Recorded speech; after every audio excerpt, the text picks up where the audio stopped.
Председателски избори 2024. Почитувани слушатели, со мене во студиото е господја Билјана Ванковска, председателски кандидат на Левица. Добар ден и добре ни дојдовте. Добар ден и благодарам на поканата.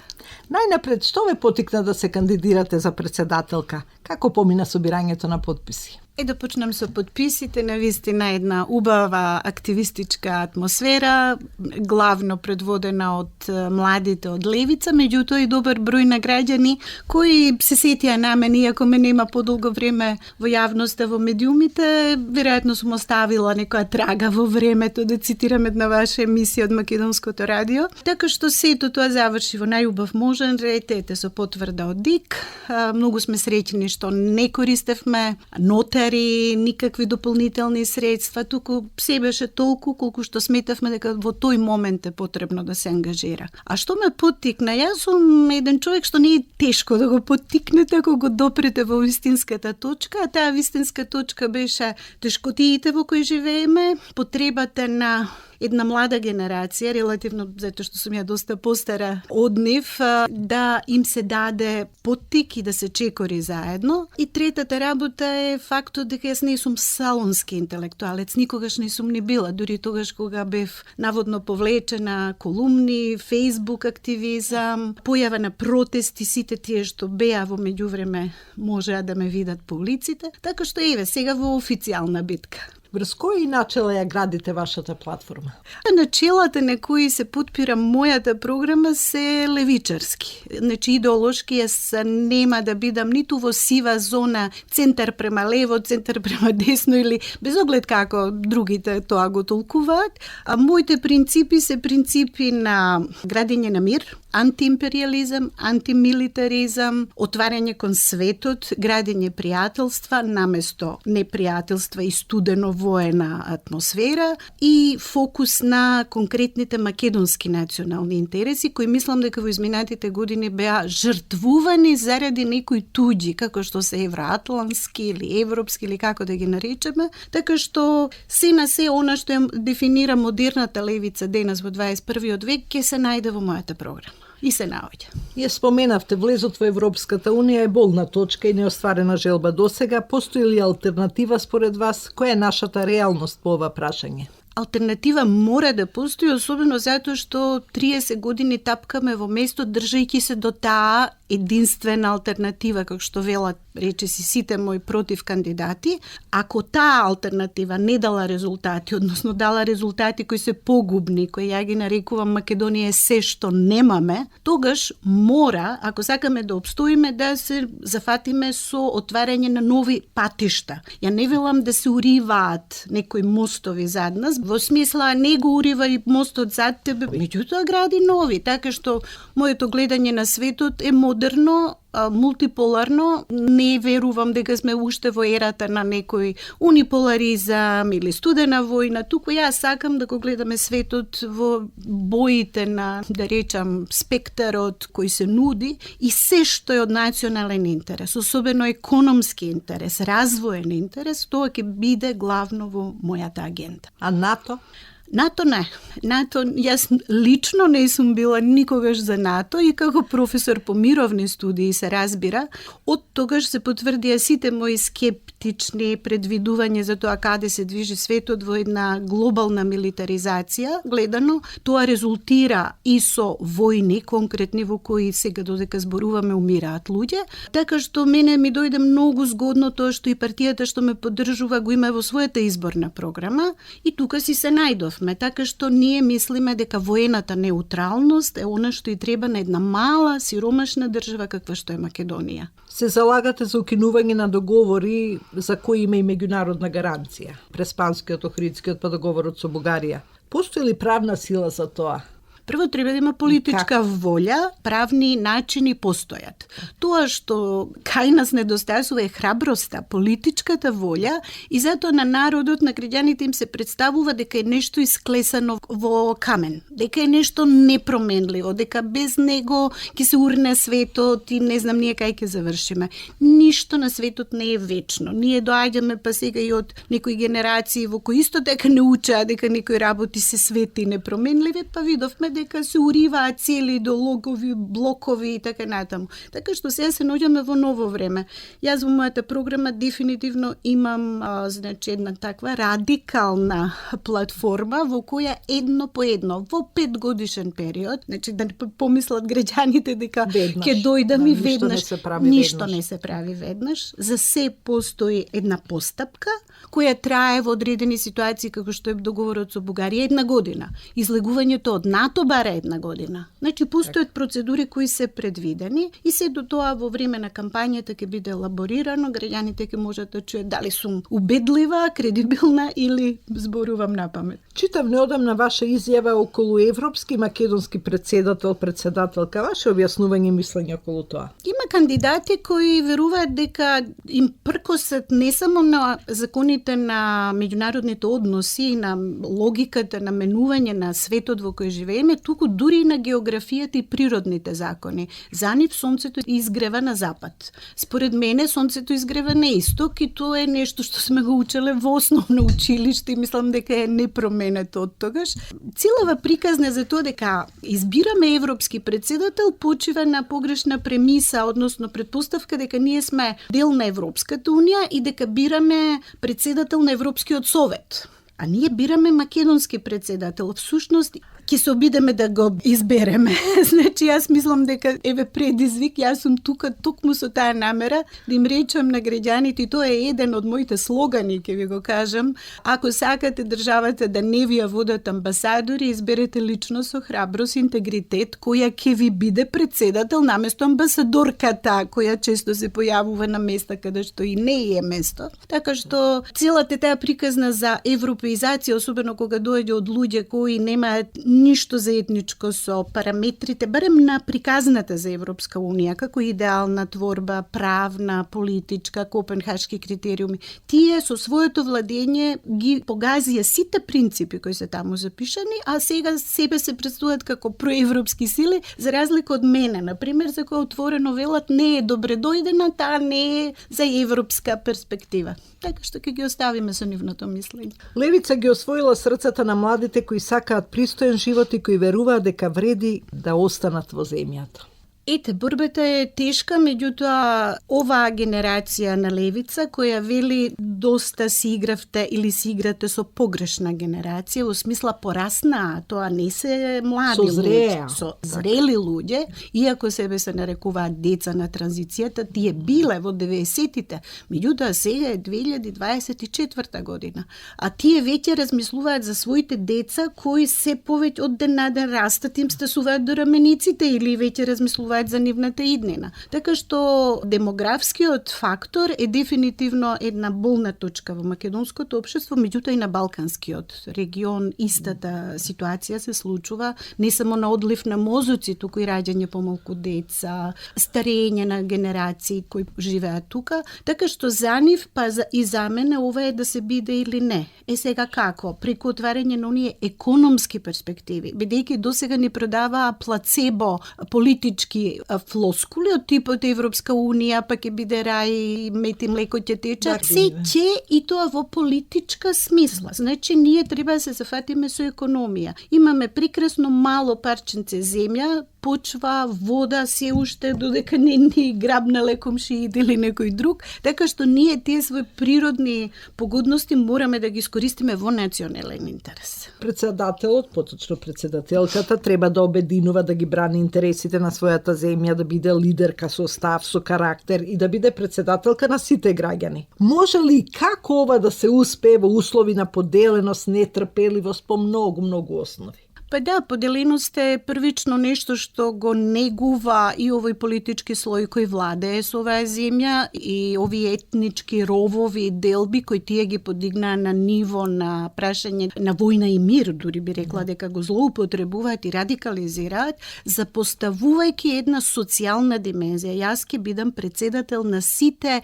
сиромашни, разочарани, обесправени, угнетени во економско-социјална смисла. Значи, ја мислам дека таа популација, без оглед како етнички се дефинира, е мнозинство. Богатите се едно мало малцинство и оваа политичка елита, овој крем кој себе така се нарекува, е дел во сојуз со нив и со олигархијата и со странскиот фактор, ќе речам отворено, така што ако некој треба да биде председател на сите граѓани, тогаш класно-социјалната основа е онаа по која јас ќе ги повикам да застанат за оваа платформа. Значи, јас немам намера да се додворувам посебно на македонци, посебно на албанци, па потоа не дај Боже да почнете по ној список, па ќе пропуштите некого, бидејќи само го прошируваат и ова со преамбулата или посебна приказна, тука веќе влегувате во попис на некакви други категории. Јас зборувам за обични луѓе, за народот, за граѓаните и тоа за оние на кои животот им станува се потежок од ден на ден. Тоа ќе биде мојата платформа за обединување. Се почесто се слуша дека ние стануваме граѓани од втор, трет ред. Имате ли мислење за тоа?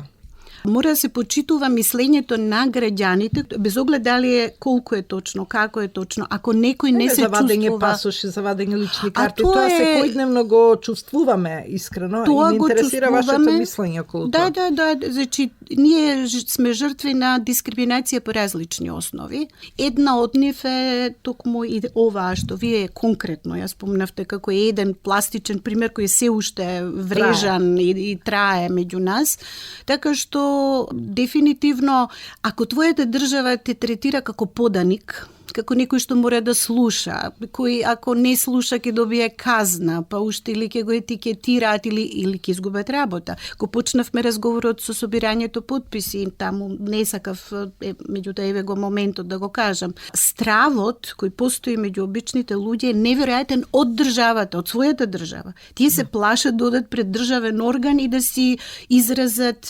демократска волја да поддржат некого. Пак не зборувам за гласање, туку за давање поддршка. Така што цело ова фалење на големиве партии не им служи на чест, затоа што и едните и другите имаат механизми на дисциплинирање. Левица тоа го нема, дефинитивно. Оно што е за левица е дури подготвен да ризикува за себе и за она во што верува, така што еве тоа е еден голем предизвик за новата председателка. Би се надоврзала на ова, тука како председателка би предлагали членови на Уставен суд на судски совет. Тоа за кадрите? Да, кадрите се оние кои обично председателите сите, знаете, кога ќе дојдеме во дебатите, сите ќе го повторуваме тоа како рефрен. Најдобрите мерици, стем по заслуги, јас нема да дозволам вакви или онакви. Тие треба да се на тие места, но дали се? Не се, затоа што досега сите решенија кадровски биле и партиски на некој начин.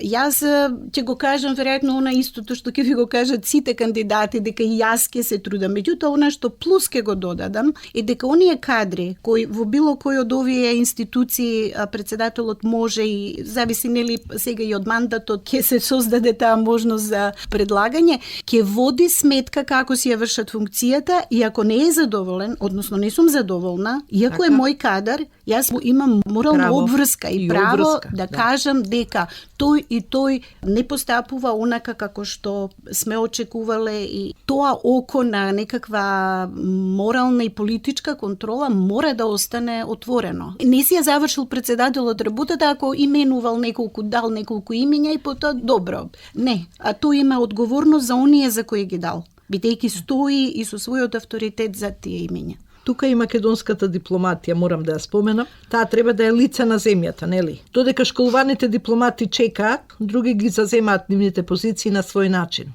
Може ли овие нешто да се сменат? Мора на да се кој сменат. начин? Мора. Мора. Ова го зборува мора и во контекст на што претходно го кажав. Ако ние се отвораме кон светот и лоцираме држави моćни, економски моćни или подготвени да ни помогнат, ние мораме да градиме добри дипломатски односи со тие земји, без оглед како некој ги класификува демократски, недемократски. Нас не интересираат внатрешните работи на туѓите земји. Нас не интересира можноста за соработка.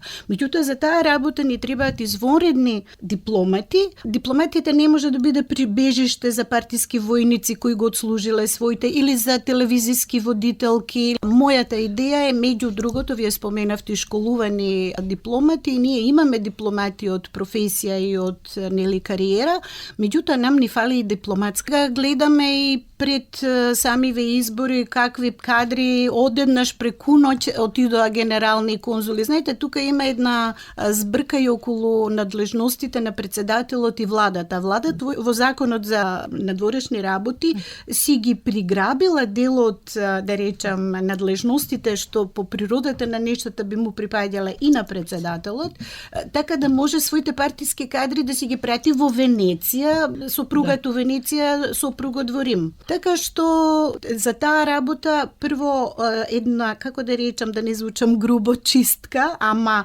едно навистина прочешлување на тоа со каков кадар располагаме.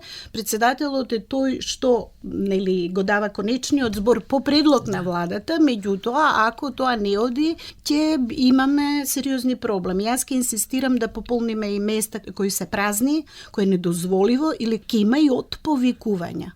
Би ве прашала сега за коалиции, за соработки. Имате ли ограничувачки линии кога се избориве во прашање? Апсолутно не. Апсолутно. Ја мислам дека сум единствениот сосема слободен стрелец меѓу седумината што сме на ливчето, затоа што ние сме реални. Левица е партија во подем, таа си има своји калкулации за изборните резултати на парламентарните избори. Меѓутоа, прво, јас немам никакви ограничувања од нивна страна. Второ, калкулациите околу некакви коалиции, биди добар со овој, ама немој да го навредиш оно, или внимавај, пак ни треба за уследната фаза, кај нас не постои. При тоа јас сум човек што го мисли. Може ке постои наскоро. Не, тогаш тој што прави математика со мене погрешил, затоа што јас сум човек што го кажува тоа што го мисли и се држи до кажаното, така што ќе го добијат граѓаните на што го гледаат. И нема да има никакви повлекувања, ретерирање околу некои ставови. Јас затоа и се кандидирав. Ова е инокосна, односно индивидуална функција која мене ми дава можност да го правам она што ќе го ветам во избор. Значи, ја не сум ни коалиција, ни партија. Јас сум човек. Личност. Каква кампања очекувате, на што ќе се фокусирате и како ќе ја водите? Знаат кампањите да бидат, како да се изразам, незгодни. Да, подготвена сум на незгодни ситуации, затоа што сум ги имала и во време кога не сум била во политичка трка, туку како интелектуалец слободоумен и отворен, се наоѓал на удар, лов на вештерки и слично, така што не може никој да ме исплаши во тој дел, сакам да кажам. Веќе почнаа тие боцки, сегрегација, овие се подобни, овие се неподобни, овие ќе ги поканам, другите нема да ги поканам, дури на дебати и ифтари и така натаму, така што подготвена сум. Тоа таму беше ова македонски европски председател, чинам, за ифтарот. Да, тоа беше една од минатата недела, али кога беше. Меѓутоа не сите, туку минус двајца. И сега знаете, ако некој кандидат си дозволува уште сега да дисквалификува, зборува за него, не за тие што се поканете или не поканете, меѓутоа тоа е таа, велам, подмолна една, да речам, платформа која се создава на база на создавање страф.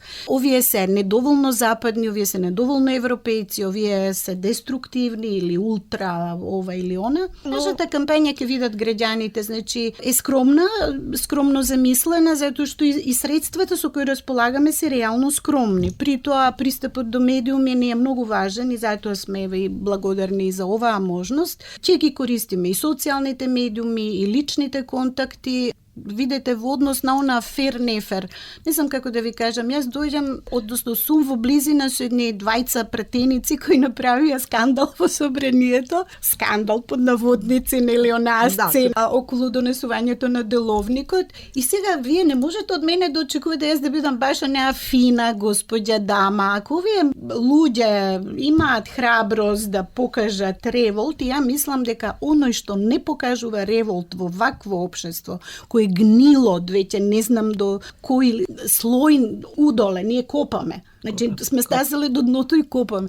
Ако во оваа ситуација не сме гневни, тогаш е нешто погрешно со нас. Ја мислам, сите мораме да станеме, не велам деструктивни во смисла на некое насилство. Меѓутоа, ќе ги кажуваме нештата такви какви што се. Пречи ли што сте жена во оваа кампања? Ова е се уште машки свет. Мене ми е многу лесно, морам да ви кажам, бидејќи дојѓам од една научна област која се занимава со овие и воени, безбедносни прашања и така. Значи, мојата таа меѓународна кариера, особено во разни делови на светот, јас сум веројатно единствениот човек од Македонија што бил поканет во Вест Пойнт, најпознатата воена академија на САД. Кога ја добив поканата, реков, ама дали сте сигурни, зашто мојата позиција према американските интервенции и војска, знаете дека не е баш позитивна. Ти рекоа, не, кадетите ќе ве обожаваат заради тоа, затоа што тие знаат што е војна и ќе го почитуваат вашиот храбар став. Јас сум растена во тој академски, интелектуален, машки свет. Дури сум присуствувала на конференции за улогата на жените во безбедност или безбедностните структури, а сум била во малцинството каде што мажи им кажуваат на жените како треба. Така што понекогаш и заборавам дека сум жена и дека треба да го истакнувам тој дел. Се борам баш онака како личност и тој дел секако дека сум за тоа да има повеќе жени кои ќе ја имаат силата да поднесат критика во смисла на возраст, на изглед, дали висока, ниска, слаба, дебела, ваква или онаква, значи нам жените. Сега морам ќе искористам ситуацијата во ова студио, еден куриозитет што ми создава проблем во самава кампања. И тоа што за разлика од машкото, кој ќе го поканите вие или било кој друг медиум, само ќе облече една кошула, едно сако, излегува истушерен и готово е во вашиот студио. Ние жените си имаме маката, мораш фризер, мораш минка, мора да пазиш како си облечен. Тука е јавноста, дури би рекла, ај се да не бидам погрешно сватена, малку е по-ригидна кон жените и по-остро, и особено жена на жена. Види сега како иде, па види ова ли ке ни биде и така натаму. Се надавам дека личноста ќе избие на површина и дека сите мои недостатоци, под наводници, фактот јас сум метар и жилет висока, нема да им пречи во тоа што јас ќе имам поголема храброст од оние што се 2 метра високи. Така што мислам дека жените мораме да бараме начини да кажуваме дека сме личности и не е битно како изгледаме или дали во моментот сме уморни од работа дома, со деца, со внуци, со други обврски и при тоа имаме јавна функција. Визија и очекувања, страви и охрабрување. Кои чувства преовладуваат пред првиот круг на избори? Кај Билјана Ванковска. Јас сум прилично охрабрена и кога почнавме оваа битка, ќе бидам искрена да кажам дека не беше sejedno и прашањето дали ќе ги собираме 10.000 потписи, јас сериозно разговарав со луѓето од левица и им реков, за мене е неважно. Јас и да не успеам, ќе ми се смеат месец-два, ќе ме заборават. Меѓутоа, за вас е тоа важно, дали сме на тоа начисто, се покажа дека постои енергија, таа енергија ја гледам, сега ги посетуваме малите места, поголемите места, гледам како луѓето реагираат веќе на моето појавување на оваа сцена и ептен сум охрабрена, така што мислам дека ќе уживам, особено дебатите, мислам, ги чекам како начин на кој ќе им се обраќаме на гласачите, меѓутоа и директните контакти. Како председателка, според уставните надлежности, вие би били врховен командант. Како би се поставиле со оглед на денешнава ситуација? Што би смениле? Што би сменила? Оно што би го сменила е курсот на ангажман на армијата. Армијата дефинитивно според нашиот устав и според меѓународното право, тука мислам на повелбата на Обединетите нации првенствено, Македонија си има право на самоодбрана и мислам дека нашата армија досега гледајќи, трагајќи по овие НАТО, патокази и така натаму е поблиску до Украина или не дај Боже друго боиште отколку одбраната на сопствената држава. При тоа се менува начинот на војување во овој прилично драматичен тектонски пореметен свет. Мислам дека премалку внимание се посветува на реформите внатре и тука не мислам само на војската, на професионалните војници, меѓутоа многу држави веќе размислуваат за проширување, што е лоша вест за граѓаните, меѓутоа е нешто што е нужно, проширување на ангажманот на граѓаните во смисла на опасности од типот на оние активности, цивилна заштита, самозаштита, па ако сакате дури мобилизација. А веќе се покажува дека професионалната војска е недоволна за оние класични војнички операции кои обично беа моćните, па ќе соберат контингенти. Сега се поставува прашање на научени лекции и од Украина. Украина пред војната беше една од најмоćните армии. Сега е во ситуација да треба да мобилизира деца од 17-18 години да ги праќа директно на фронтот. Јас како врховен комендант и како прво би рекла и дипломат, прв дипломат во државата, се би сторила да нашите војници не одат по други боишта и токму затоа војничката неутралност е важна. Инаку овие реформи околу целата стратегија и доктрина на одбрана, мислам дека ќе најде одек кај воените лица, иако е ова велат НАТО армија и така натаму, оние што се мудри, а такви има во армијата и особено во постариот кадар, сметаат дека потребни се веќе прилагодување на новото време. Тук имаме еден извадок од текст, напишан на 18 март, каде што велите, ако сакате да видите како изгледа граница помеѓу две непријателски настоени држави на НАТО, отпатувајте со возило до Турција преку грчката граница за да видите што е милитаризација и заемна недоверба. Конечно и малите деца знаат дека нашиот главен извор на небезбедност е внатрешниот и уште. Токму тоа, значи, НАТО не може да не заштити од нас самите. Оние расцепи, поларизација и нестабилност е нешто што мора сами да си го решиме, а не НАТО ке не брани од кого, од нас самите, едни против други. Значи, тоа е